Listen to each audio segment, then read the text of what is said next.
கொள்கை பரப்பு இணைச் செயலாளர் தாகிரா அவர்களே, மாநில உறுப்பினர் சேர்க்கை அணி செயலாளர் விஜயலட்சுமி அவர்களே, கொள்கை பரப்பு செயலாளர் ராஜ்மோகன் அவர்களே, தலைமை நிலை செயலாளர் திரு ராஜசேகர் அவர்களே, கழக துணை பொதுச் செயலாளர் திரு CTR நிர்மல்குமார் அவர்களே, கழக பொருளாளர் திரு P வெங்கட்ராமன் அவர்களே, கழக பொதுச் செயலாளர் திரு N ஆனந்த் அவர்களே, சிறப்பு விருந்தினர் நம்மளுடைய தலைவர், நம்மளுடைய கட்சியின் குடும்பம், நம்மளுடைய முன்னோடி தாய் தந்தை அவர்களுக்கு எங்களுடைய வணக்கம்.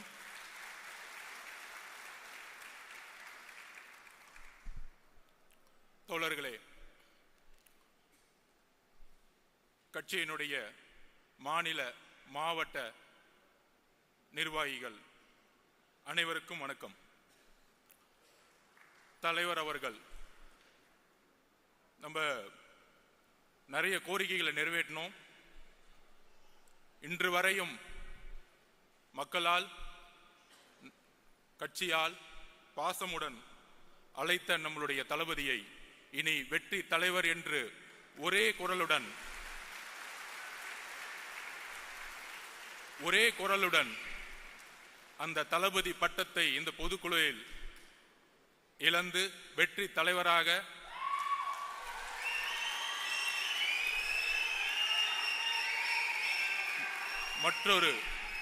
மற்றொரு தீர்மானமாக உங்கள் முன் நான் சமர்ப்பிக்கிறேன். ஆம் என்பவர்கள் கையை தூக்கலாம். ஆம். என்னுடைய தலைவர் அவர்களுக்கும் என்னுடைய அண்ணன் என்று சொல்லக்கூடிய விஜய் அண்ணா அவர்களுக்கும் என்னுடைய வணக்கம். இந்த அவையினுடைய பெயர் ராமச்சந்திரா. 1972 எந்த தீய சக்தியை எதிர்த்து, எந்த ஊழலை எதிர்த்து, எந்த குடும்ப ஆட்சியை எதிர்த்து ஆரம்பித்தாரோ திரு ராமச்சந்திரன் அவர்கள், அவருடைய பெயரிலிருந்து நம்மளுடைய முதல் பொதுக்குழு உதயமாகி கொண்டிருக்கிறது.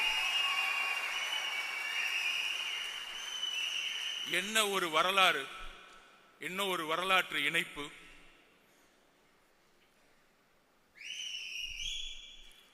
என்ன விமர்சனம் ஒர்க் அவுட் பண்றாங்க.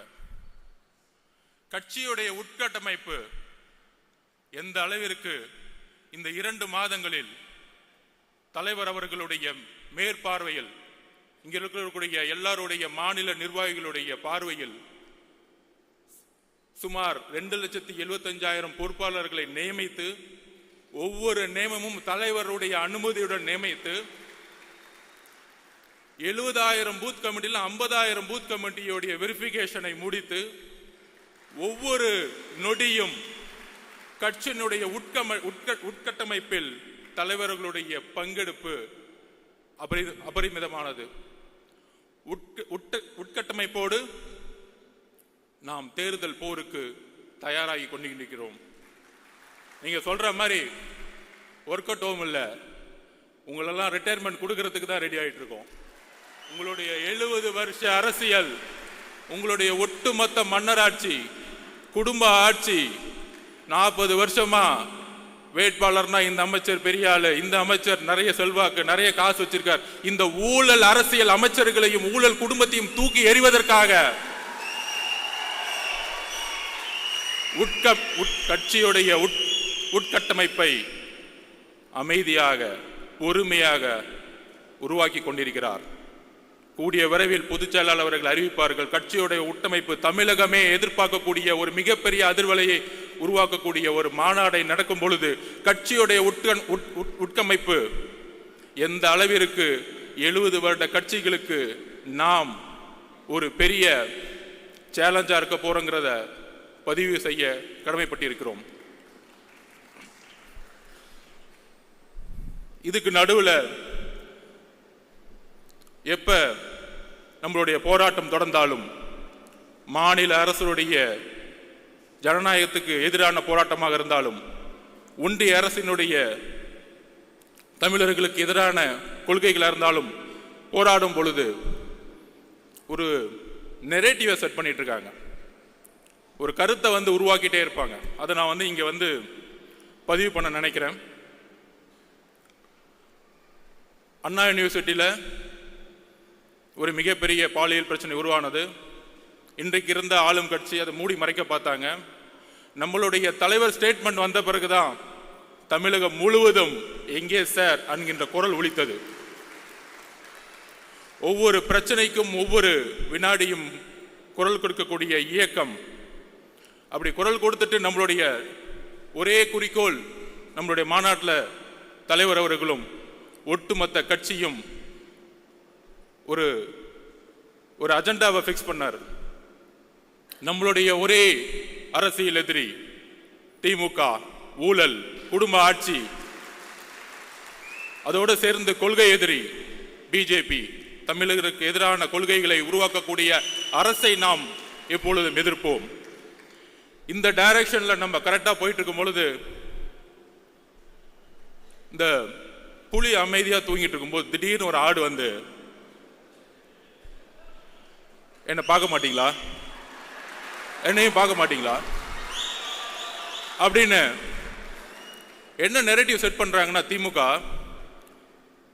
கூட்டணியை உருவாக்கிட்டோம், எதிர்கட்சிகளை எப்படி வந்து செட் பண்றது, எவ்வளவு பெரிய நெரேட்டிவ் தெரியுங்களா? இதுதான் வந்து மத்தியில் ஆளும் பிஜேபி செஞ்சுட்டு இருக்கு மற்ற மாநிலங்களில்.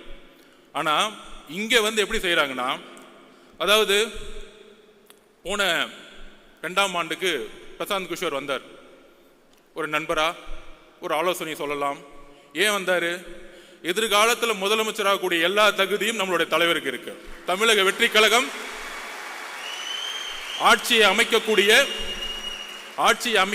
வலு இருக்கு.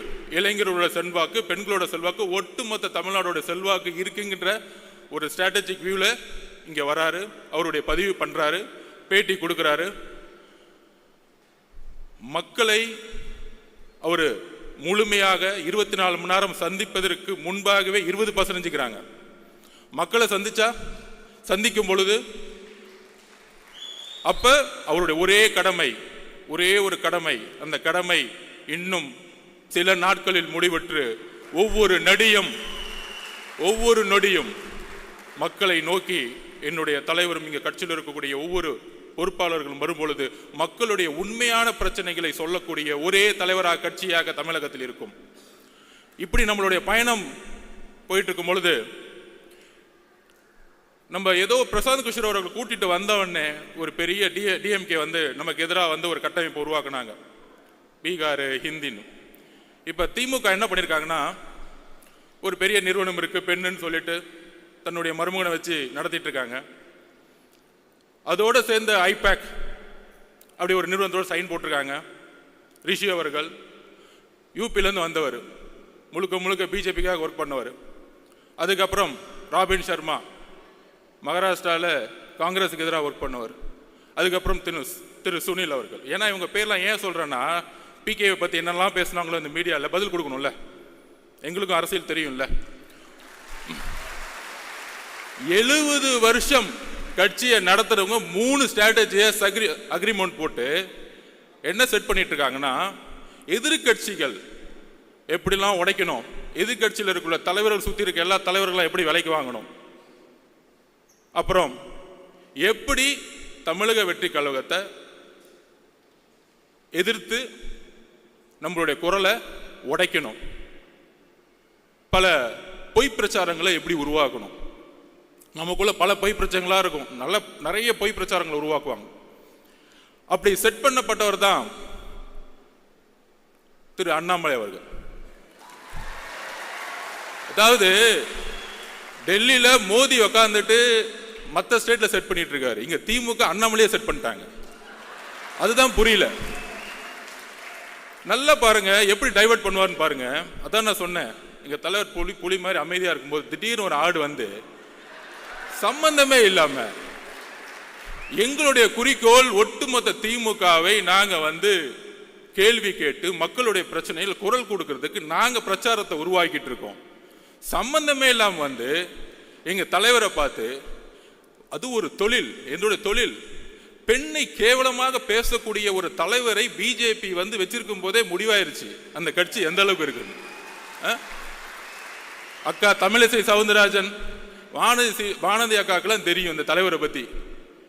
எந்த அளவிற்கு திமுகவிற்காக நம்ம அண்ணா யூனிவர்சிட்டி பிரச்சனையை கையில் எடுக்கும் பொழுது, மக்கள் எல்லாம் அந்த பிரச்சனை குரல் கொடுக்கும் பொழுது, எங்கே சார் அங்க பிரச்சனை கொடுக்கும் போது திடீர்னு சட்டையை கழட்டிட்டு சாட்டை அடிச்சுக்கிறது. என்ன அரசியல் பண்றீங்க? யாருக்காக இந்த அரசியல்? பாவம் மோடி அவர்கள் டெல்லியில் உட்காந்து நமக்காக ஒரு பையன் சாட்டையில் அடிச்சிட்டு இருக்கான், நமக்காக ஒரு பையன் கத்திக்கிட்டு இருக்கான், நமக்காக ஒரு பையன் வேலை செஞ்சுட்டு இருக்கான் நினைக்கும் போது அங்கதான் பிரச்சனை இருக்கு. இந்த ஸ்ட்ராட்டஜிஸ்லாம் வந்திருக்காங்களே, அப்பயே கரெக்ட் பண்ணி முடிச்சுட்டாங்க பிஜேபியில். யார தலைவரே கரெக்ட் பண்ணிட்டாங்க. இனி வரும் காலங்களில் எங்கள் தலைவரையும் கட்சியும் தொட்டால் உங்களுடைய உண்மையை தூக்கி எறிவோம் மக்கள் மத்தியில். எழுதி கொள்ளுங்கள். எங்க மேல நீங்க எதுவும் சொல்ல முடியாது. நாங்க ஒண்ணு 10 வருஷம் ஆட்சியில் இல்ல, ஊழல் பண்ணல, ஊழல் பண்ண பணத்தை போய் லண்டன்ல வச்சு கொண்டாடல. நாங்க தெளிவா இருக்கிறோம். ஏன் தலைவர் வருஷத்துக்கு 1000 கோடி ரூபாய் சம்பாதிக்கிறத விட்டுட்டு வராரு. நீங்க ஆட்சிக்கு வந்துட்டு ரெட் ஜெயின் கம்பெனி நடத்தி சினிமால சம்பாதிச்சுட்டு இருக்கீங்க. இதுவா அரசியல்? 2018 2021 ரெட் ஜெயின் கம்பெனியுடைய வருமானம் என்ன? 2021 ஆட்சி அமைத்த பிறகு ரெட் ஜெயின் கம்பெனியுடைய வருமானம் என்ன? அரசியல் அதிகாரத்தை வைத்து சம்பாதிக்கக்கூடிய எந்த செயலும் ஊழல் தான்.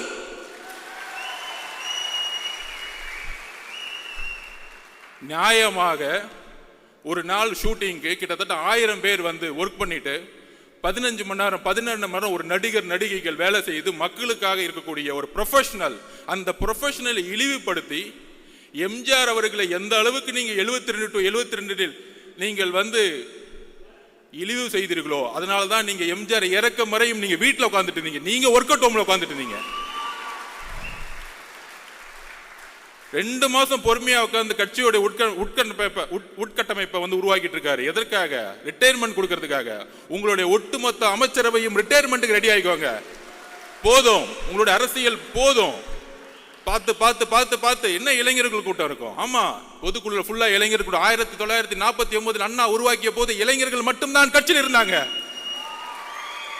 உங்களுடைய தந்தை கலைஞர் கருணாநிதி 42 வயசுல முதலமைச்சர் ஆனாரு. அவர் மட்டும் இளைஞர் இல்லையா? இளைஞர்கள் கூட்டம் இந்த 2026 புதிய முடிவு எடுக்கும்.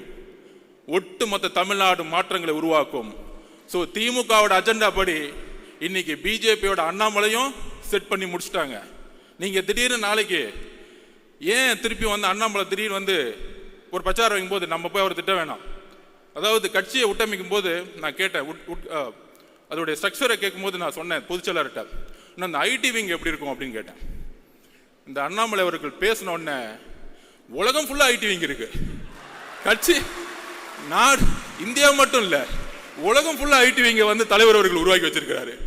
ஐடி விங்க போட்டு கொஞ்சம் கண்ட்ரோல் பண்றதுக்காக தான் ஐடி விங் இருக்கணுமே தவிர திமுக மாதிரி ஒரு 300 பேரை போட்டு யாரா திட்டலாம், ஒரு 200 ரூபா கொடுத்துட்டு யாருக்கு லைக் போடலாம், அப்பான்னு சொன்ன உடனே வந்து ட்ரெண்டிங் எப்படி உருவாக்கலாம், இந்த செட்டிங் வேலைலாம் எங்களுக்கு கிடையவே கிடையாது. சொன்ன அடுத்த செகண்ட் 2 நாள்ல கண்டென்ட்டும் கொடுக்க வேணாம், இதை செய்யுங்கன்னு சொல்ல வேணாம், அடுத்த செகண்ட் அவங்க எடுத்து போடுறாங்க டேட்டாவை. இத பாருங்க, நீங்க சொன்னதுக்கு இது பதில். நான் பொதுச்செயலாளர் சொல்ல, அண்ணே கொஞ்சம் கண்ட்ரோல் பண்ணுங்கண்ணே, போதுண்ணே விட்டுருங்கண்ணே, பாவண்ணே எவ்வளவுதான் பிரியாணி போடுவீங்க, போதும். அதனால திரு அண்ணாமலை அவர்களே, உங்களுடைய பிரதமர் மோடி அவர்களுக்கு உண்மையாக இருங்கள், உங்களுடைய தலைவர் அவர்களுக்கு உண்மையாக இருக்கு. அதனாலதான் எந்த மீட்டிங் கூப்பிடறதே இல்லை, அடுத்த நாள் கூப்பிடுறாங்க மீட்டிங் கூப்பிட்டா. கட்சியோடைய தலைவரை வந்து மீட்டிங்லேயே வச்சுக்கிறது இல்லை. ஸோ உங்க கட்சிக்கு பூத் கமிட்டி மீட்டிங்ல இல்லை, அதுக்குள்ள ஏன் கட்சியை பார்த்து ஏன் தலைவரை பார்த்து என்ன ஒரு பெண்களை நோக்கிய விமர்சனம். எழுதி வைத்துக் கொள்ளுங்கள், பெண்களை நோக்கிய விமர்சனம் தூக்கி எறியப்படுவார்கள் தமிழக அரசியலில். எழுதி வைத்துக் கொள்ளுங்கள்.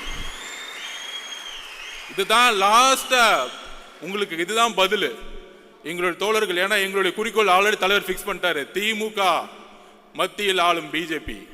எங்களுடைய குறிக்கோள் ரொம்ப ஸ்ட்ரைட்டா இருக்கு. சும்மா திடீர்னு திமுக செட் பண்ணி தாவேக்கள் குழப்பம், ஜாதி பிரச்சனை, இங்க எங்கப்பா ஜாதி இருக்கு? எங்களுக்குள்ள ஒரு ஜாதியும் கிடையாது. இந்த ஜாதியை உருவாக்குனது நீங்க. 70 வருஷமா திமுக தான் ஜாதியை உருவாக்கி தேர்தல் அரசியல் வச்சிட்டு இருக்கீங்க. யாருக்கு தெரியுதோ எனக்கு தெரியும். அங்கிருந்தா வந்த வேலை பார்த்துட்டு உடனே கேட்பாங்க, நீங்க அங்கதானே வேலை பார்த்தீங்க? திரு எம்ஜிஆர் அவர்களும் 20 வருஷத்துக்கு மேல அங்கதான் வேலை பார்த்தாரு. உண்மை தெரிஞ்சிச்சு, வெளியே வந்துட்டாரு. அவ்வளவுதான் சப்ஜெக்ட்.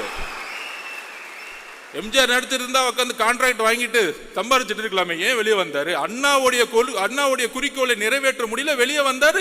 ஜெயிச்ச பிறகு அண்ணாவோட குறிக்கோளை நிறைவேற்றினாரு. இன்றைக்கு அண்ணாவுடைய குறிக்கோளையும் பெரியார் அவர்களுடைய குறிக்கோளையும் நிறைவேற்றக்கூடிய ஒரே தலைவர் எங்களுடைய தலைவர். ஒரே கட்சி தமிழக வெற்றியோட கழகம். ஏனென்றால் இன்றைக்கு வரைக்கும் அறிவாலயத்தில் நீங்க பெரியார் போட்டோ வச்சது இல்ல, இன்றைக்கு அறிவாலயத்தில் அம்பேத்கர் சிலை நீங்க வச்சது இல்ல. நீங்க சமூக நீதி பத்தி பேசிட்டு இருக்கீங்க. என்ன சமூக நீதி? என்ன சமூக நீதி இருக்கு? வேங்கவேல் பிரச்சனைல யாரு தவறு செய்தா அப்படின்னு பார்த்தா, யாரு வந்து தண்ணியை குடிச்சாங்களோ அவங்களே தவறு செஞ்சுட்டாங்க. என்ன ஒரு சட்டம் ஒழுங்கு! வா சூப்பர்! என்ன ஒரு அப்பா! யாராச்சும் போய் கம்ப்ளைண்ட் கொடுத்தா போதும். யாராச்சும் கம்ப்ளைண்ட் கொடுத்தா விசாரணைலாம் கிடையாது, அவங்க மேலேயே பழிய போட்டுரு, கேஸ் முடிஞ்சு, ஃபைல் க்ளோஸ்டு. இதுதான் இன்னைக்கு சட்டம் ஒழுங்கு. ஒரு பெண்ணு போய் பிரச்சனைன்னு சொல்லிட்டு அண்ணா கொடுத்து எஃப்ஐஆர் லீக் பண்ணிரு, அந்த பெண்ணை வந்து கேவலமா பேசட்டும் சமூகம். இதுதான் காவல்துறை. நம்ம காவல்துறையை திட்டுறோம். காவல்துறையெல்லாம் திட்டவே கூடாது. காவல்துறையை யார் கண்ட்ரோல் பண்ணிட்டு இருக்கா? நம்மளுடைய அப்பா ஹோம் மினிஸ்டர் தான். அப்பா வேற யாரு? ஹோம் மினிஸ்டர் சரியில்லை. பிரச்சனை ஹோம் மினிஸ்டர் சரியில்லை. இங்க காவல்துறை பாவம், அவர் என்ன பண்ணுவார்? ஐபிஎஸ் அதிகாரி மேல இருந்து ஆர்டர் வரணும்ல. மேல இருந்து ஆர்டர் வராம இல்ல தூக்கி 3 பேரை போட்டு, ஏன்? OBC consolidation. இந்த அரசியலை தூக்கி எறிங்க. தலித் மக்களை ஏன் தலிதா பார்க்க கூட மனிதனா பாருங்க. ஒரு பிரச்சனை ஒரு குழந்தைக்கு, அது யாரா இருந்தா என்ன? அது யாரா இருந்தா என்னன்னு கேட்டேன். அக்ரகாரத்துல ஒரு பிராமின் வந்து குடிச்சாலும் நான் கொஸ்டின் கேட்போம். எந்த ஜாதியா இருந்தாலும் எங்களுக்கு கவலை இல்லை. மனிதம் தான் என்னுடைய தலைவருக்கும் எங்களுக்கும் முக்கியம். மனிதத்தை நேசியுங்கள். ஒரு தவறு நடந்தால் ஒரு காவல்துறை எடுக்கக்கூடிய முடிவுகள் அரசியல் ரீதியாக இருக்கிறது. அதனால்தான் காவல்துறைக்கு வந்து இன்னைக்கு வந்து கை வந்து கட்டப்பட்டிருக்கு.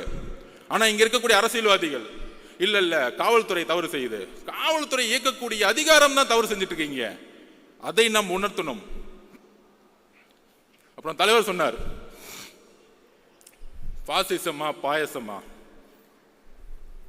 அதுக்கு நான் எக்ஸ்பிளைன் பண்ணிடுறேன். நிறைய பேர் உட்காந்து டிவி டிபேட்ல பேசினாங்க, அது என்ன பாயசம்?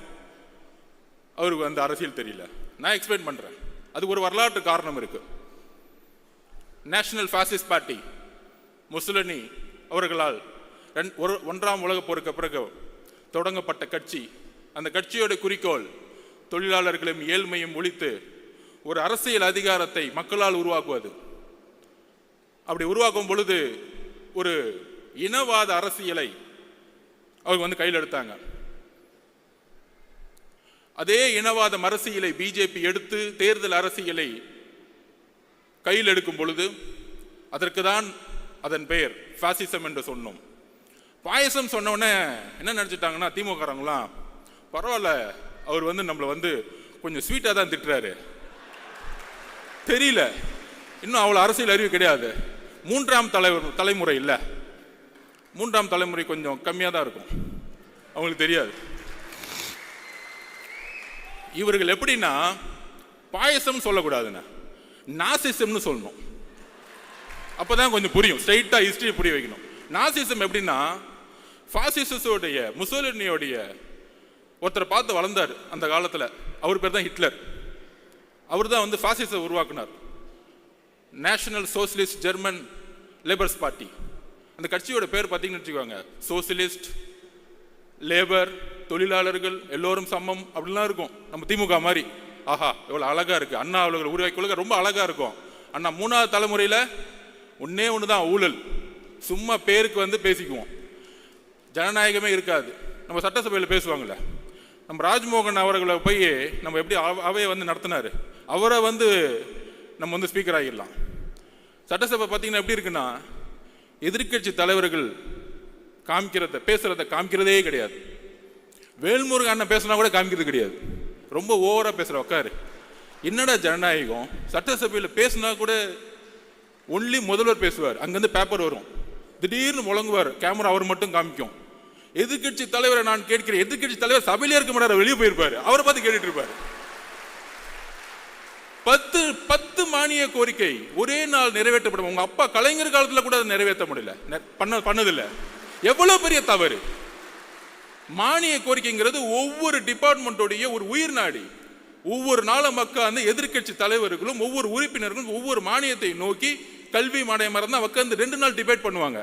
ஆனா இன்னைக்கு எப்படி பிஜேபியோடைய பாராளுமன்றம் நடக்குதோ அங்கேயாச்சும் லைவ் போடுறாங்க, இங்க லைவும் கிடையாது. ஆனா இங்கிருந்து எம்பிக்கள் போய், நம்ம அக்கா கனிமொழி அக்காலாம் போய், ஜனநாயகம் பறிக்கப்படுகிறது, ஜனநாயகம் பறிக்கப்படுங்க, பேச விடல. இங்க என்ன நடக்குது? எல்லாரையும் பேச விடுறீங்களா? எத்தனை நாள் சட்டமன்றம் நடக்குது? மக்களுடைய குரல் வலிகளை நீங்கள் சட்டசபையில் நெருக்கணும்னு நினைக்கிறாங்க. அங்கதான் ஜனநாயகம் இல்லை. சட்டசபையிலே ஜனநாயகம் இல்லைன்னா வீதிகளில் எப்படி ஜனநாயகம் இருக்கும்? இங்க ஜனநாயகமே இல்லை. ஸோ நான் சொல்ல வந்தது என்னன்னா, எப்படி ஹிட்லர் முசோலினி பார்த்து வளர்ந்தாரோ அதே மாதிரி நம்மளுடைய இன்றைய திமுக, அண்ணா இருக்கும்போது திமுக வேற, கொஞ்சம் அடுத்துக்கு அப்புறம் வந்தவங்க வேற. நம்ம கலைஞர் வந்தவொடனே கொஞ்சம் குடும்ப திமுகவை மாத்தினாரு, ஒரு 10 குடும்பம் இருக்கும்.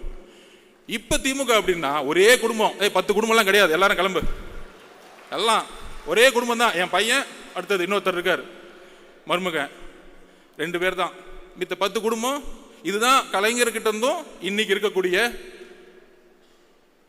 முதல்வருக்கும் உள்ள வித்தியாசமே. அங்க வேணாலும் நல்ல அப்பாவா இருக்கிறார், தமிழகத்திற்கு அப்பாவாக நீங்கள் இல்லை, நீங்கள் இல்லை. கள்ளக்குறிச்சியில் 70 பேர் இறந்தாங்க. 70 பேர் இறக்கும் பொழுது நீங்கள் அங்க போகல. ஏன் போல? எதுக்கு போல? கள்ளக்குறிச்சியில் இறந்தவொடனே ஐஏஎஸ் மாத்துறாங்க, ஐபிஎஸ் மாத்துறாங்க. ஒரு வார்டு கவுன்சிலருக்கு நம்ம ஒரு வீடு கட்டினா நிக்கிறாரு, எனக்கு ஏன்டா கமிஷன் கொடுக்க மாட்டேங்கிற வீடு கட்டுறேன்னு. அப்ப இவ்வளவு பெரிய கலாச்சாரம் காய்ச்சற உங்களுக்கு அந்த துறையோட அமைச்சருக்கு ஒன்றும் தெரியாதான், அங்க இருக்க எம்எல்ஏக்கு ஒன்றும் தெரியாதான், கவுன்சிலருக்கு ஒன்றும் தெரியாதான், ஐஏஎஸ் ஆபீசர் மட்டும் சஸ்பெண்ட். என்ன ஒரு அரசியல்? விசாரணை கமிஷன் என்னாச்சு? 70 பேர் இறந்தாங்க, என்னாச்சு? எல்லாம் க்ளோஸ், ஃபைல் க்ளோஸ். தமிழக மக்கள் மறந்துடுவாங்க, நம்ம 1000 ரூபாய் கொடுத்துட்டா போதும். அப்புறம் சொல்ற மாதிரி டக்குன்னு பட்ஜெட்டுக்கு அப்புறம் இன்னைக்கு பார்த்தீங்கன்னு வச்சுக்குவாங்க, பட்ஜெட்டுக்கு வெளியே ரூன் போட்டுருவாங்க. தமிழ் மேல ஏதாவது நேசிக்கிறாங்களாம், பட்ஜெட்டுக்குள்ள ஒண்ணுமே இருக்காது. அதாவது எப்படி ஒருத்தர் கோடீஸ்வரன் கேட்டா பேரை கோடீஸ்வரன் பேர் வச்சிருங்க, கோடீஸ்வரன் எல்லாம் அந்த மாதிரி தான் ரூன் போட்டுட்டாங்க. பட்ஜெட் சிறந்து விளங்கிருச்சு. 5 லட்சம் கோடி லோனு, எல்லா லோனையும் மறைச்சாச்சு, ஆனால் வளர்ந்துருச்சு. ஸோ இந்த மாதிரி பொய் மீடியா செட்டிங்ஸு, அப்புறம் யூடியூப்ல ஒரு 20 பேர் செட்டிங்ஸு, எங்கே பார்த்தாலும் நம்ம திறந்தோம்னா அப்படியே அப்படியே அவங்க மட்டும்தான் தெரியும். இல்லை நடுவில் நம்ம அண்ணாமலை திடீர்னு டைவெர்ட் பண்ணி விடுவார் நம்மளை திட்டின உடனே. ஆனால் இப்போ அவங்களுக்கு ஒரு பயம் வந்துருச்சு, என்னப்பா நம்மளை கொஸ்டின் கேட்கறதுக்கெல்லாம் ஆளே கிடையாது, இத்தனை நாள் வரைக்கும் ஒருத்தர் வந்துட்டாரு, இவர் எப்படிப்பா அடக்கிறது? இவர் மக்கள் பயணத்தில் வரும் பொழுது பேரதிர்வுகளை ஏற்படுத்தும், பேரதிர்வுகளை ஏற்படுத்தும்.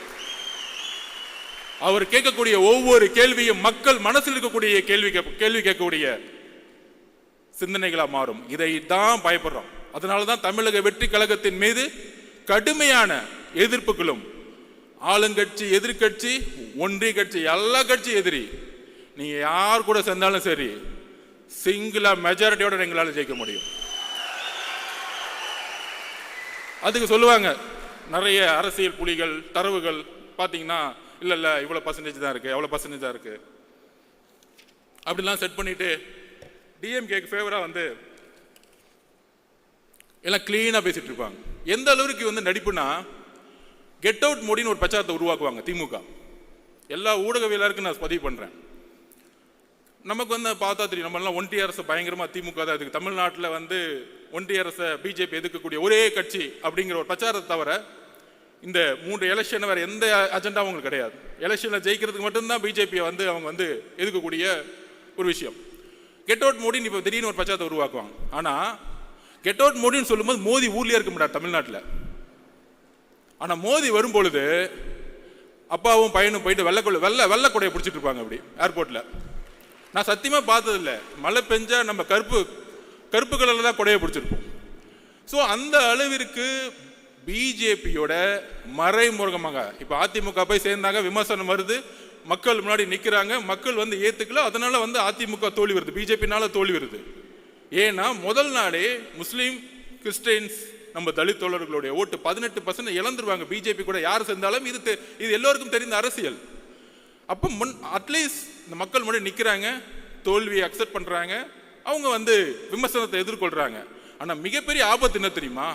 எதிர்க்கிற மாதிரி எதிர்த்துட்டு இங்க வந்து நாடகம் ஆடிட்டு இருக்காங்க பாத்தீங்களா, இந்த அண்ணாமலை அவர்கள் கூடயே வச்சுக்கிட்டு. இதுதான் மிகப்பெரிய ஆபத்து. அதனால தான் நம்ம நாசிசம்னு சொல்றோம். முசோலினி, ஹிட்லர் 2 பேரும் சேர்ந்துக்கிட்டு ஒரு அரசியலை இங்கு உருவாக்கி கொண்டிருக்கிறார்கள். அந்த அரசியலை தமிழகத்தில் தூக்கி எறியக்கூடிய ஒரே கட்சியாகவும் தலைவராகவும் இருப்பதனால தான் நம்ம மேல இவ்வளவு பெரிய விமர்சனங்கள் வருது, இவ்வளவு பெரிய விமர்சனங்கள் வருது. அதை நம்ம புரிஞ்சுக்கணும். ஏன்னா இங்க இருக்க கட்சியில் இருக்கக்கூடிய ஒவ்வொரு நிர்வாகிகளும் அடுத்த 13 மாதங்கள் தேர்தல் பிரச்சாரத்தில் நாம் ஒன்று சேர போறோம்.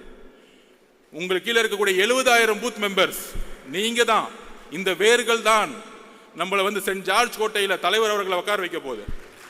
இங்க இருக்கக்கூடிய ஒவ்வொரு நிர்வாகிகளும் கடுமையான போராட்டத்திற்கு நம்ம வந்து மனசு வச்சுக்கணும். கடுமையா, கண்டிப்பா எஃப்ஐஆர் போடுவாங்க, மிரட்டுவாங்க, போராட்டம் நடத்தின அலோவ் பண்ண மாட்டாங்க.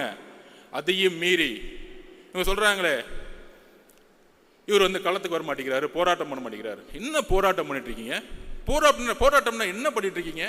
கமிஷனர்கிட்ட பர்மிஷன் வாங்கி ஒரு இடத்துல போர்டு வச்சுக்கிட்டு 6 மணிக்கு மேல என்ன ஏன் விடலன்னு கேட்கறதா போராட்டம்? இதுவா போராட்டம்? என்ன போராட்டம் தமிழகம் கண்டது? முதலில்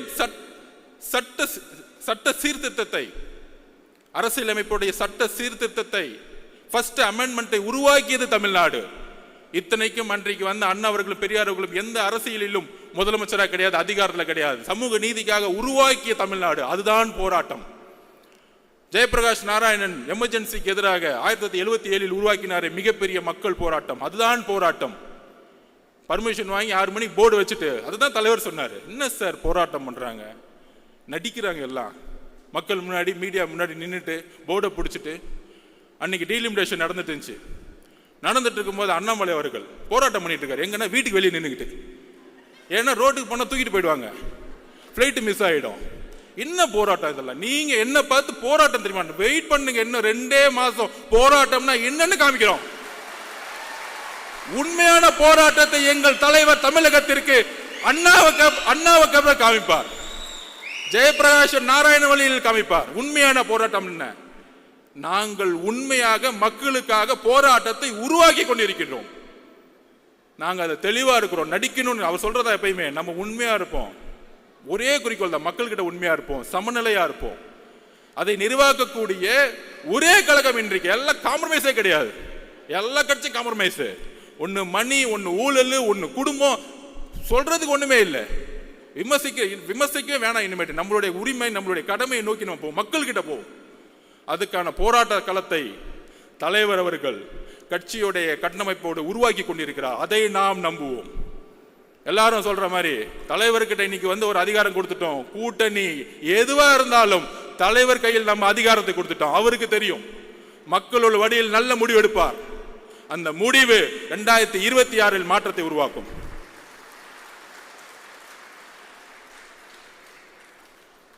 நான் ஏன் பிஜேபியும் டிஎம்கேவும் ஒன்னு சொல்றேன்னா,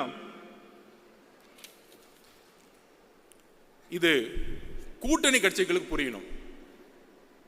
அதை நான் வந்து தரவுகளோட பதிவு பண்றேன். அது உதாரணம் சொல்லணும்ல. ஏதோ ஒரு குற்றச்சாட்டு பண்ணிட்டு நம்ம அப்படியே கிளம்பிட்டோம். எதா இருந்தாலும் ஃபேக்ட் இருக்கணும். தலைவர் சொல்லுவாரு ஃபேக்ட் இருக்கணும், தெளிவு இருக்கணும். அதுக்கு நான் பதிவு பண்றேன். 2014 ஜெயலலிதா மேடம் வந்து இந்தியா முழுவதும் பிஜேபியோட அலை இருந்துச்சு. ஆனா மேடம் ஜெயலலிதா ஒரு செட் பண்ணாங்க, மோதியா லேடியா தேர்ந்தெடுத்த தலைவி, தமிழகத்தினுடைய தலைவி. அதோடைய நெரேட்டிவ் தான் 19 திமுக கையில் எடுத்தாங்க. மதவாதத்திற்கு எதிரான அரசியல் அதை கையில் எடுத்தாங்க. கடுமையான ஒரு பிரச்சாரம் மூலம் மிகப்பெரிய வெற்றி. அந்த வெற்றி அப்ப திமுக ஒன்று சொன்னாங்க, திரு ராகுல் காந்தி அவர்கள் பிரதம மந்திரி வேட்பாளர், அவர்தான் எதிர்காலத்தில் இந்தியாவை வழிநடத்த முடியும். திமுக அதற்கு ஒரு மனதாக குரல் கொடுக்கிறோம்.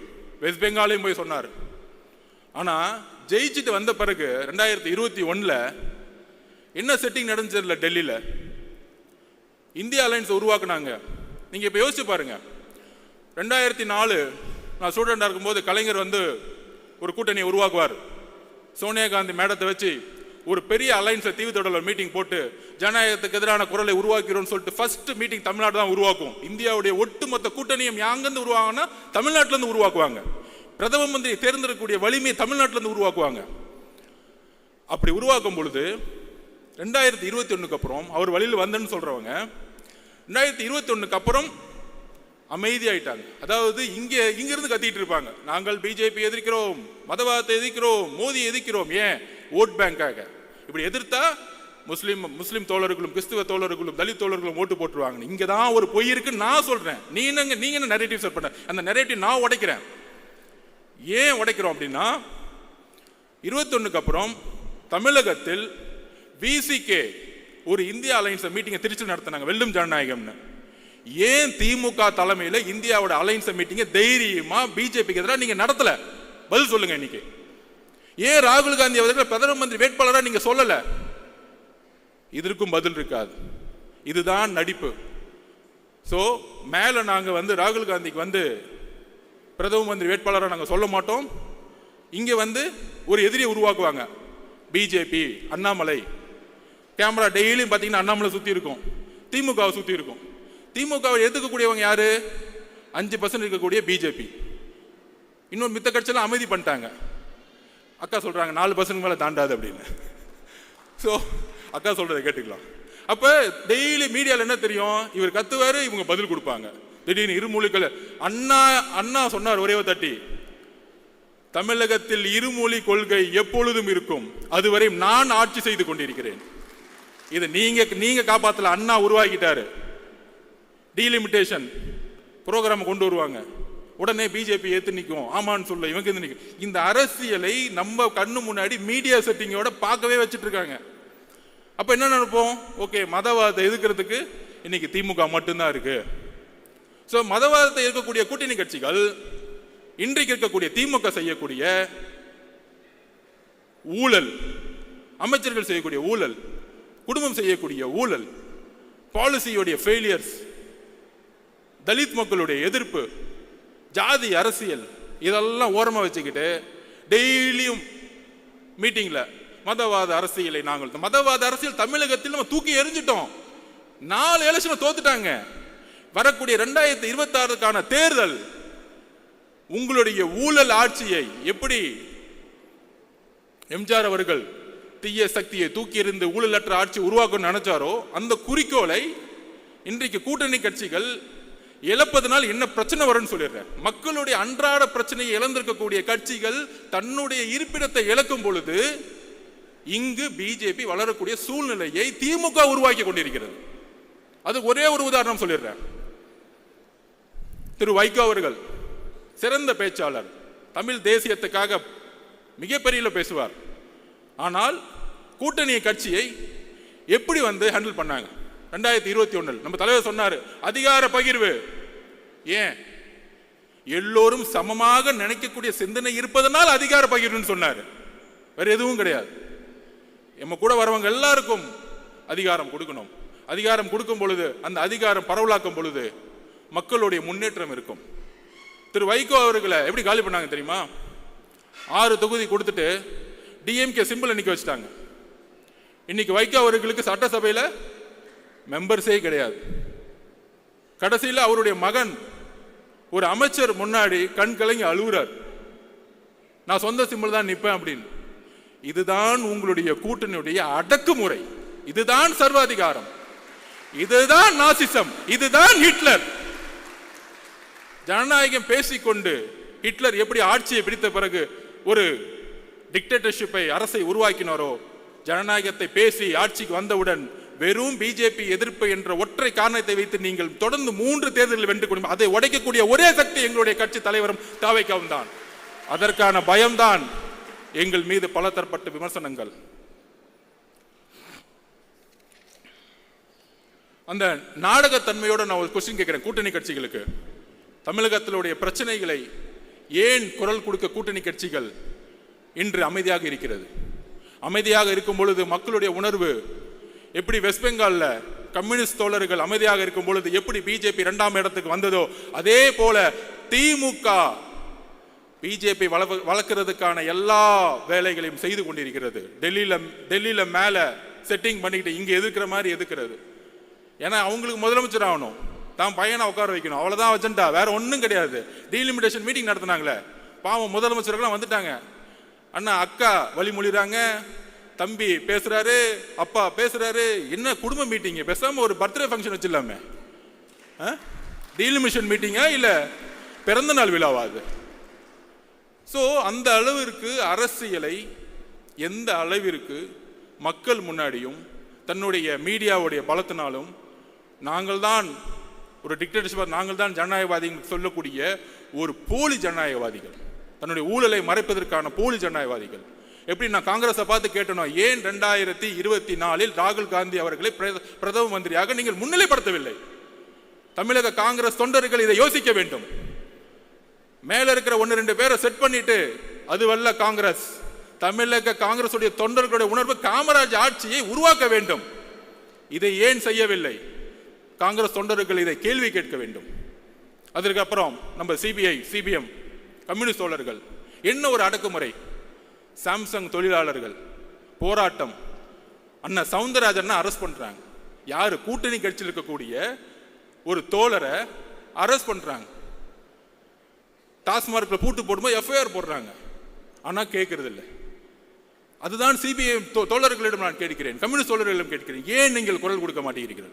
எதற்காக கேட்டா பிஜேபி வந்துடும்.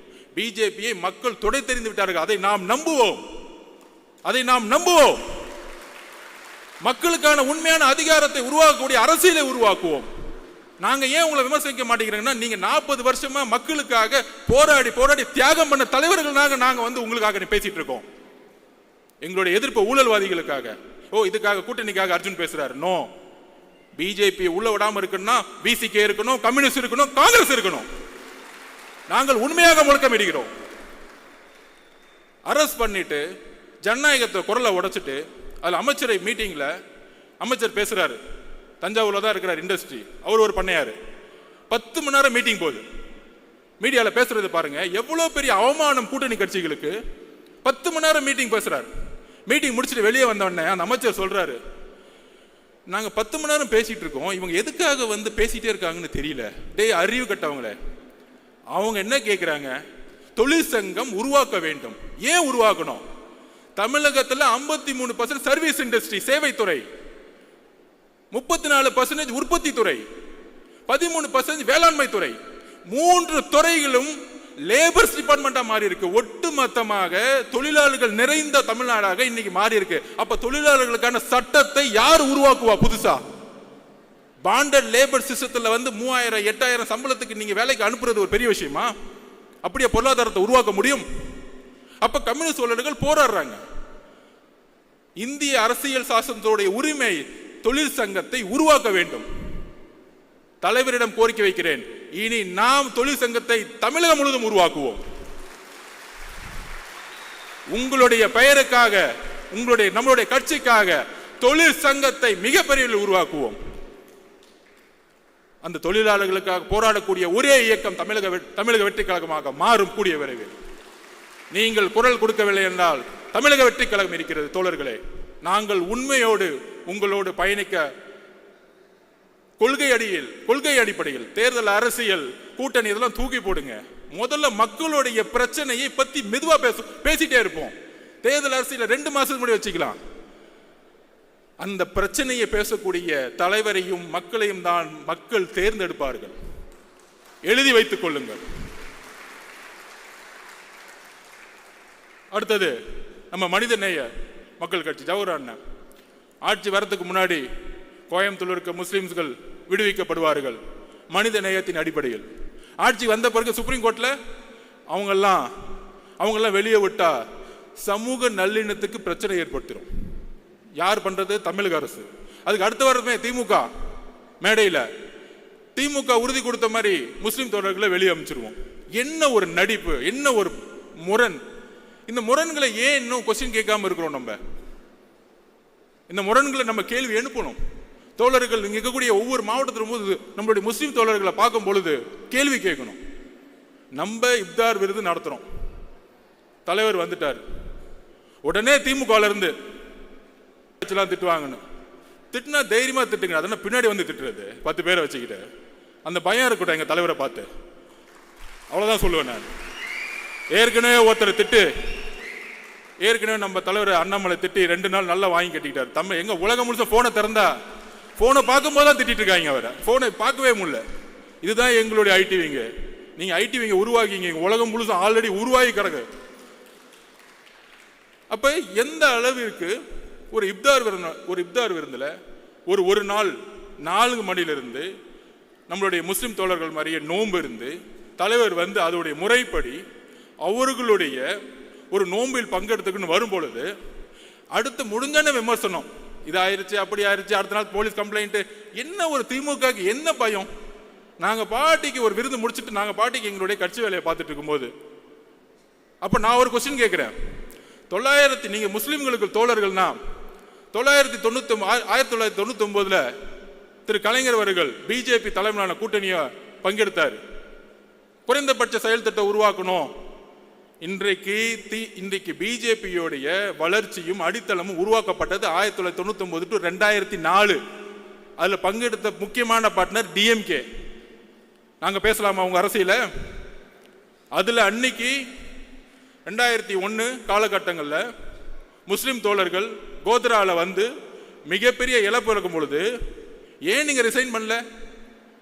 முஸ்லிம் தோழர்கள் 2000 பேர் இறந்துட்டாங்க, இந்த கூட்டணியிலிருந்து நாங்க வெளியே வரோம், ஏன் கேட்கல? ஏன் வெளியே வரல? ஏன்னா 10 அமைச்சர்கள் அங்க ஃபுல் கட்டிங், டெய்லி மணி, கரப்ஷன், பணம், அதிகாரம். இந்த முஸ்லிமுடைய தோழமை, கிறிஸ்துவ தோழமை எல்லாம் தலைவர் சொன்ன மாதிரி கபட நாடகம். நாடகத்தோடைய கட்டமைப்பு. எங்களுடைய தலைவரும் கட்சியும் உணர்வு பூர்வமாக 234 தொகுதியிலும் இன்னைக்கு நோன்பு இருந்துட்டு இருக்காங்க. அதுக்கான அழைப்பை கொடுத்துட்டு இருக்காங்க. நாங்கள் உண்மையாக இருக்கிறோம் மக்களிடம். எங்களுடன் பிரிவு கிடையாது, மதத்தின் பால் பிரிவு கிடையாது, ஜாதியின் பால் பிரிவு கிடையாது, பாலின பால் பிரிவு கிடையாது. நாங்கள் எல்லாம் ஒரே மக்கள் என்கின்ற ஒரு குரல் தமிழகத்தில் தலைவர் மூலம் நாங்கள் ஒலித்துக் கொண்டிருக்கிறோம். அப்புறம் நம்ம விசிக அண்ணனுக்கு ஒரு கேள்வி. வேங்கவேல் பிரச்சனைக்கு ஏன் திருமாவளவன் போல? யாரு தடுத்து நிப்பாட்டினா? எந்த அதிகார சக்தி தடுத்து நிப்பாட்டினாங்க? எங்களுடைய தலைவர் விகடன் மேடையில் ஒட்டுமொத்த கிராம மக்களையும் அழைத்து அவருடைய பிரச்சனைகளை கேட்டு அவர்களுக்கான மரியாதை கொடுத்த அடுத்த மாதத்தில் காவல்துறை என்ன ஒரு கேவலமான செயல். விகடன் பத்திரிகையில் அவர் பேட்டி கொடுத்திருப்பாங்க. அந்த 3 பேர் கைது செய்தவங்க, நாங்க மழை தண்ணி குடிக்கும் பொழுது கூட எங்களுக்கு இந்த அவமானம் இல்லை, ஆனால் நாங்கள் தான் அந்த தண்ணியை கலந்தோன்னு சொல்லக்கூடிய அவமானம், நாங்க தற்கொலையே பண்ணிக்கலாம்னு சொல்லக்கூடிய வேதனையை அந்த பேட்டியில் நம்ம பார்த்தோம். உடனே ஒரு கேள்வி, நீங்க வேங்கவேல் போல போவாரு, சொல்யூஷன் கொடுக்க போவாரு, உங்களை மாதிரி கேமரால பார்த்துட்டு கட்டி பிடிச்சிட்டு போக வரல. நிரந்தர முடிவு என்ன? இந்த பிரச்சனைக்கு நிரந்தர முடிவு என்ன? நிரந்தர முடிவு அங்க இருக்க அரசியல் அதிகார சக்தியை கைது செய்யணும், இதுக்கான காரணமானவர்களை. அப்ப தலித் பிரச்சனைகள் எவ்வளவு பிரச்சனைகள் இங்க போயிட்டு இருக்கு. கொடி ஏத்த முடியல, ஒவ்வொரு நாளும் ஒவ்வொரு பிரச்சனை. பொருளாதாரம் வந்துச்சுன்னா மலத்தை கலக்கிறது, படிச்சா வாயில வெட்டுறது, பைக் ஓட்டினா கையை வெட்டுறது, காவல்துறை வேடிக்கை பார்த்துட்டு இருக்கோம். இதுக்கு எல்லாம் காரணம் உள்துறை அமைச்சர். கூட்டணி கட்சி தயவு செய்து பேசுங்க. உங்களுடைய மேஜர் பார்ட்னர் விசிக்கு ஏன் அமைதியாக்கப்படுது? அண்ணா, உங்கள் மீது எங்களுக்கு மரியாதை இருக்கிறது. நீங்கள் தான் 40 வருடமாக குரல் கொடுத்தீர்கள், இன்றைக்கு நாங்கள் குரல் கொடுத்துக் கொண்டிருக்கிறோம். உங்களுடைய உழைப்பையும் உங்களுடைய பயணத்தையும் நாங்கள் இழிவுபடுத்தவில்லை. ஆனால் திமுக என்கின்ற ஒரு கட்சி உங்களை ஒட்டுமொத்தமாக வைகோ அவர்களை எப்படி கூட இருந்தே கட்சியை க்ளோஸ் பண்ணாங்களோ அதே மாதிரி விசிகேவை நீ க்ளோஸ் பண்ண வச்சிட்டு இருக்காங்க. எப்படி மோதி கூட சேரவங்க எல்லாம் காலி பண்ணுவாரோ அதே தான் எக்ஸாம்பிள் இவர் தான். கூட இறங்குவங்க எல்லாம் கட்சியை கலைச்சிட்டு எல்லா கட்சி 2ஆம் கட்ட தலைவர்களும் எல்லாம் வாங்க, இப்படி பின்னாடி வாங்க, எல்லாம் சீட்டு கொடுத்துருவோம். கடைசியில் 6 தொகுதி திமுக சிம்பிள் நில்லு. திமுக சிம்பிள் நின்னா நாங்க எதுக்குடா கட்சி ஆரம்பிக்கணும்? நாங்க எதுக்கு மக்களுக்காக போட வரோம்? திமுகலே சேர்ந்துடலாமே. அப்ப எந்த அளவிற்கு ஜனநாயகத்தை இங்க கேள்விக்குறியாக்கி பிஜேபியோட வழியில் இணைந்து இன்னைக்கு ஒரு அரசியலை உருவாக்கி கொண்டிருக்கிறார்கள். இதுதான் தமிழக மக்கள் விழிப்புணர்ச்சியோடு இனி சிந்திக்க வேண்டும். நம்மளுடைய தோழர்கள் இதை சிந்திக்க வேண்டும். நமக்குள்ள ஒரு ஒற்றுமை இருக்கணும். திடீர்னு அண்ணன் 4 பேர் பேசிட்டு இருப்பாங்க, ஏதோ மைக்கில் பொதுச் செயலாளர்கள ஆனந்த் அண்ணன் அவர் வந்து ஜாதியை பார்க்கிறாரு, அப்பாயின்மெண்ட் வந்து இப்படி போட்டாங்க. இதெல்லாம் திமுக ஏற்படுத்தக்கூடிய கட்டமைப்பு, பொய் கட்டமைப்பு. எப்படி ஹிட்லர் அவர்கள் கோயபிள்ஸை உருவாக்கினாரோ அதே மாதிரி இங்க 20-30 கோயபிள்ஸை உருவாக்கி யூடியூப்ல பேசிட்டு இருப்பாங்க, டிவியில பேசிட்டு இருப்பாங்க. இந்த கோயபிள்ஸை உடைக்கிறதுக்கு 2ஆம் உலக போர் அப்போ தெரியும். இந்த பக்கம் பிரிட்டிஷ் சண்டை போட்டு இருப்பாங்க, இந்த பக்கம் ஹிட்லர் முசோலினி சண்டை போட்டு இருப்பாங்க. ஆனா அமைதியா ஒரு சக்தி இருக்கும், அதுதான் அமெரிக்கா. அமைதியா கட்டமைப்பை உருவாக்கி ஒரு நியூக்ளியர் வெப்பனை ரெடி பண்ணி அமைதியா பார்த்துட்டே இருப்பாங்க. திடீர்னு வந்து ஜப்பான் மேல ஒரு நியூக்ளியர் வெப்பனை போடுவாங்க, அதோட வார் க்ளோஸ்ட். இன்னைக்கு உலகத்தோடைய நம்பர் 1 அமெரிக்கா. பிரிட்டிஷும் கிடையாது, ஜெர்மனும் கிடையாது, பிரான்சும் கிடையாது. அந்த நியூக்ளியர் வெப்பன் தான் எங்களுடைய தலைவர். அமைதியா இருக்கிறன்னா ஒரு பெரிய செயல் திட்டம் உருவாகிட்டு இருக்கு. நீங்க ரிட்டையர்மெண்ட்டுக்கு ரெடி ஆகிட்டு இருக்கீங்க, அடுத்து சிறை போறதுக்கு ரெடி ஆகிட்டு இருக்கீங்க. காவல்துறை எப்படி கிளீன் பண்ணணும், பொதுப்பணித்துறை எப்படி கிளீன் பண்ணணும், பெண்களுக்கான பாதுகாப்பை எப்படி உருவாக்கணும், இந்த தலித் மக்களுக்கான பாதுகாப்பை எப்படி உருவாக்கணும், முஸ்லிம் தோழர்களுக்கும் கிறிஸ்துவ தோழர்களுக்கும் பாதுகாப்பு மட்டுமல்ல வளர்ச்சியை எப்படி உருவாக்கணும். இந்த பாதுகாப்பு வார்த்தையெல்லாம் விடுங்க, உண்மையான வளர்ச்சி. எத்தனை முஸ்லிம்ஸ்கள் இன்னைக்கு வந்து தலித் மக்கள் வந்து இன்னைக்கு வந்து ஒரு பிசினஸ் மேனா இருக்கிறாங்க, எத்தனை பேர் இருக்கிறாங்க பொருளாதாரத்தில் உயர்ந்து. இதுதான் 70 வருஷமா இவன் கட்டமைக்கக்கூடிய வளர்ச்சி. இவங்க சொல்லுவாங்க ஜாதி 100 உடனே பேசுவாங்க, ஜாதி 1000 வருஷமா இருக்கு, இதை உடனே எப்படி ஒழிக்க சொல்லலாம் திமுக பார்த்து. அதே காலகட்டத்தில் நம்பூதிரிபாடு அவர்கள் அரசியலை மாற்றினார். காங்கிரஸ் இல்லாத முதலமைச்சர், அதற்கப்புறம் அண்ணா. நம்பூதிரிபாடு அவர்களால் உருவாக்கிய கம்யூனிஸ்ட் கட்சி இன்றைக்கு ஜாதியின் கட்டமைப்பில் உருவாக்கிய தேர்தல் அரசியலை ஒழிச்சிருக்கு. இன்னைக்கு கம்யூனிஸ்ட் பார்ட்டி இன்னைக்கு கேரளாவில் ஒழிச்சிருக்கிறாங்க. தோழர்னு சொல்லக்கூடிய 20 வயசு பெண்ணை கூட இன்னைக்கு எம்எல்ஏ ஆக்குறாங்க, மினிஸ்டர் ஆக்குறாங்க. ஆனா தமிழகத்தில் நடந்துட்டு இருக்கா? பேசிக்குவாங்க, அங்க யாருப்பா இருக்கிறா? அங்க 60% நம்பால் தான்ப்பா இருக்கிறாங்க. இன்னும் நம்பால் எல்லாருமே நம்பால் தான்ப்பா. என் தலைவரை பொறுத்த வரைக்கும் எல்லாமே நம்பால் தான். தோழர்களே, தலைவருடைய குறிக்கோள் இங்க இருக்கக்கூடிய எல்லோரையும் ஒரே, இங்க ஆதவ அர்ஜுனாவும் சரி, அர்ஜுனானும் ஆனந்தனும் சரி, எல்லோரும் ஒரே குரல் தான், ஒரே பார்வை தான். நமக்குள்ள அந்த ஒற்றுமை இருக்கு.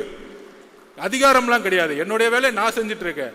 இங்க ஒவ்வொருத்தரும் அவருடைய வேலையை நாம் இணைப்பின் மூலம் உருவாக்கும் பொழுது மிகப்பெரிய அரசியல் சக்தியை உருவாக்கும். இதுதான் அண்ணா வலியுறுத்தினார். அண்ணா அப்படிதான் ஜெயிச்சார். இவங்க சொல்றாங்க அது எப்படி நீங்க ஜெயிச்சிருங்க, 1 வருஷம் தானே ஆச்சு, அப்படிலாம் பேசுவாங்க. நான் அதுக்கு ஒரு உதாரணம் சொல்றேன். 1971 எலெக்ஷன் வந்துச்சு. 1967 அண்ணா அவர்கள் வெற்றி பெற்று இறந்த பிறகு முதல் தேர்தல் எம்ஜிஆர் அவர்களுடைய துணையுடன், மாவட்ட செயலாளர் கட்சியுடைய துணையுடன் இவர் வந்து முதலமைச்சர் ஆறாரு. எலெக்ஷனை வந்து முன்னாடியே வைக்கிறாங்க, பின்னாடி வைக்க வேணான்னு 1 வருஷம் முன்னாடியே வைக்கிறாங்க. 1971 எலெக்ஷன் நடந்துச்சு. எம்ஜிஆர் அவர்களுடைய போராட்டம், எம்ஜிஆர் அவர்களுடைய பிரச்சாரம், கட்சியுடைய ஒட்டுமொத்த பொதுக்குழு, மாவட்ட செயலாளர் கட்டமைப்பு எல்லாம் திமுக இருக்கு, கலைஞரிடம் இருக்கிறது, பணம் இருக்கு, முதலமைச்சர், ஆட்சி அதிகாரம். நீங்க சொல்லக்கூடிய 1949 இருந்து அண்ணா அவர்கள் உருவாக்கிய கட்டமைப்பை கலைஞர் கையில் வச்சுட்டு இருக்கார். எவ்வளவு பெரிய சக்தி! கலைஞரும் ஒரு இளைஞர், எவ்வளவு பெரிய சக்தி! இந்த சக்தியை ஒரு துரோகத்தின் அடிப்படையில் எம்ஜிஆர் அவர்களை வெளியே அனுப்புறாங்க. எம்ஜிஆர் வெளியே வரும்போது எந்த மாவட்ட செயலரும் கூட கிடையாது, கட்சிக்கு கட்டமைப்பு கிடையாது. தோழர்களை இதுதான் நீங்க புரிஞ்சுக்கணும். கட்சி கட்டமைப்பு கிடையாது, பெரிய பணபலம் கிடையாது. ஆனால் எம்ஜிஆர் அவர்கள் 1977 ஜெயிச்சு இறக்கும் வரைக்கும் ஜெயிச்சுட்டே இருந்தார். அதுக்கான காரணம் தெரியுமா? கலைஞரிடம் கட்டமைப்பு, பணபலம், அதிகாரம், காவல்துறை எல்லாம் இருந்துச்சு. ஆனா வெற்றி பெற்றதுக்கு காரணம், எம்ஜிஆருக்கான காரணம் ஒண்ணுதான். எம்ஜிஆரிடம் உண்மை இருந்தது, கலைஞர்களிடம் அநீதி இருந்தது. மக்கள் உண்மையை நம்பினார்கள். அதனாலதான் நீங்க சொல்லக்கூடிய 45%, 30%, 1971 கலைஞர் எடுத்த பர்சன்டேஜ் என்ன தெரியுமா? 48%. 184 தொகுதி, கூட்டணி சேர்ந்து 203 தொகுதி.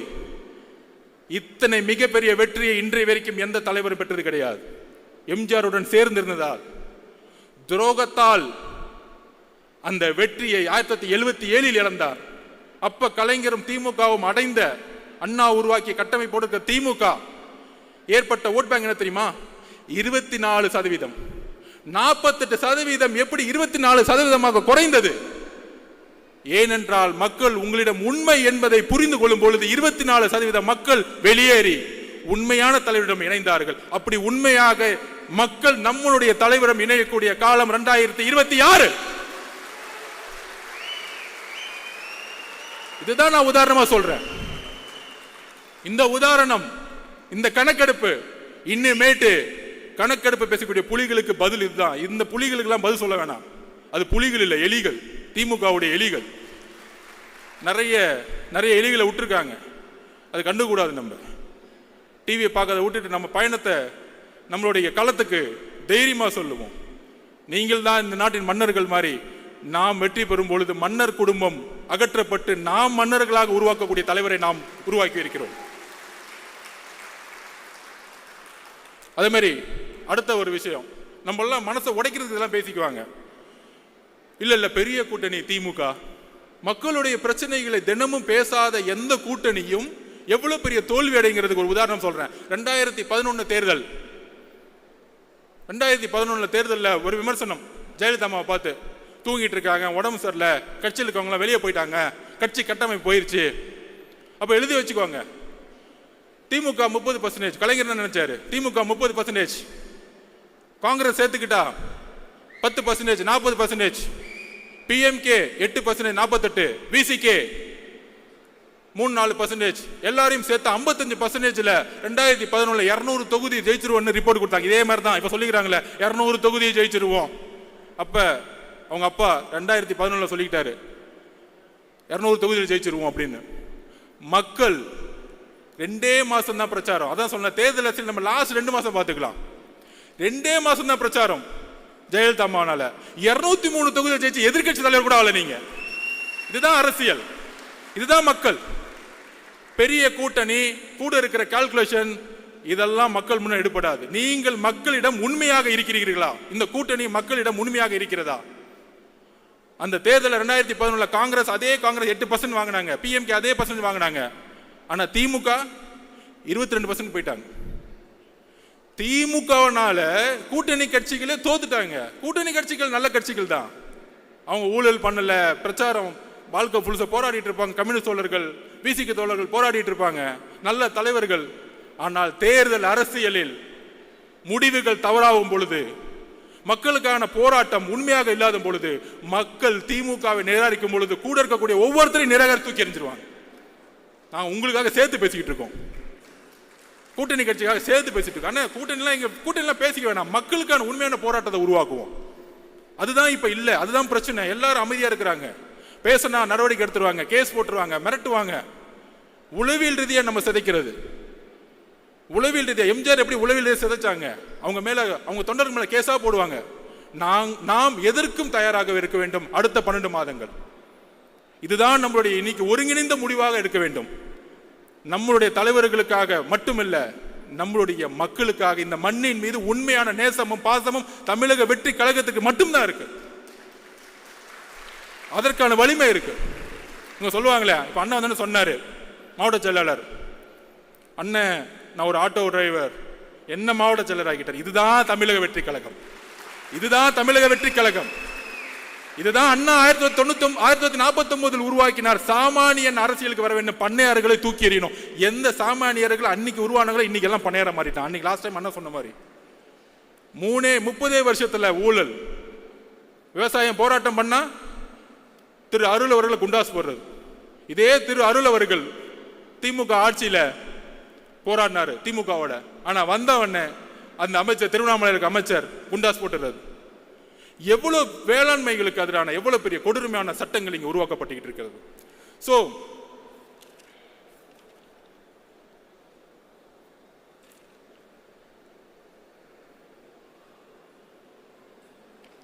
விமர்சனம் நம்ம மீது, தலைவர் மீதும் எந்த அளவுக்கு இனி வரும் காலங்களில் அருவருக்கத்தக்க விமர்சனங்கள் வருங்கிறது எனக்கு இப்பையிலேருந்தே தெரிய வருது. ஆனால் அதற்கு ஒரே பதில் 1980களிலிருந்து 96 வரைக்கும் திரு ஜெயலலிதா மேடத்தை உடல் ரீதியாக திமுக மேடைகளில் அவமானப்படுத்துவாங்க. ரொம்ப கீழ்த்தரமான வார்த்தைகள். திமுகவோட பிரச்சாரமே அப்படிதான் இருக்கும். கண்ணாமண்ணான்னு பேசுவாங்க. ஆனால் அடுத்த நாள் போய் யார் கூட ஃபோட்டோ எடுத்துட்டேன்னு பாருங்க, நம்ம துணை முதலமைச்சர் கூட ஃபோட்டோ எடுத்துக்குவாங்க, பேச வைப்பாங்க. ஆனால் அவர் அமைதியாக இருந்துக்குவார். அந்த மாதிரி அருவருக்கத்தக்க ஒரு விமர்சனங்கள் வரும் பொழுது ஜெயலலிதா மேடம் பதில் சொன்னாங்க, பொறுமையின் மூலம் பதில் சொன்னாங்க. 2014 234 தொகுதி தனியாக ஜெயிச்சு காமிச்சாங்க, தனியாக நின்று ஜெயிச்சு காமிச்சாங்க. ஸோ நம்மளுடைய தலைவர் அண்ணா எம்ஜிஆர் அவர்களுக்கு பிறகு ஒரு புதிய தலைமையை தமிழகம் எதிர்நோக்கி காத்து கொண்டிருக்கிறது. நமக்கான அரசியல் சூழ்நிலை உருவாக்கி கொண்டிருக்கிறது.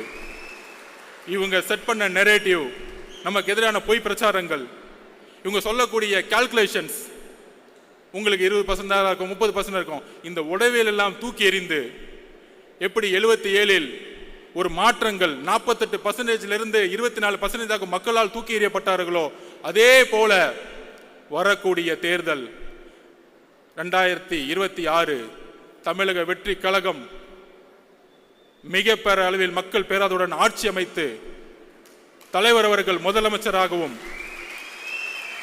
நம்மளுடைய இணைந்து வரக்கூடிய கட்சிகள் ஆட்சி அதிகாரத்தில் சரிசமமான ஒரு புதிய அரசியலை உருவாக்கி அதற்கான பயண திட்டத்தை உருவாக்கி ஒரு புதிய வரலாறு உருவாகப் போகிறது. அந்த வரலாற்று நிகழ்வில் நாம் தான் இணைந்து உருவாக்கப் போகிறோம். இங்கே இருக்கக்கூடிய ஒவ்வொரு தோழர்களும் தோழிகளும் இணைந்து அந்த வரலாற்றை உருவாக்குவோம். நன்றி, வணக்கம்.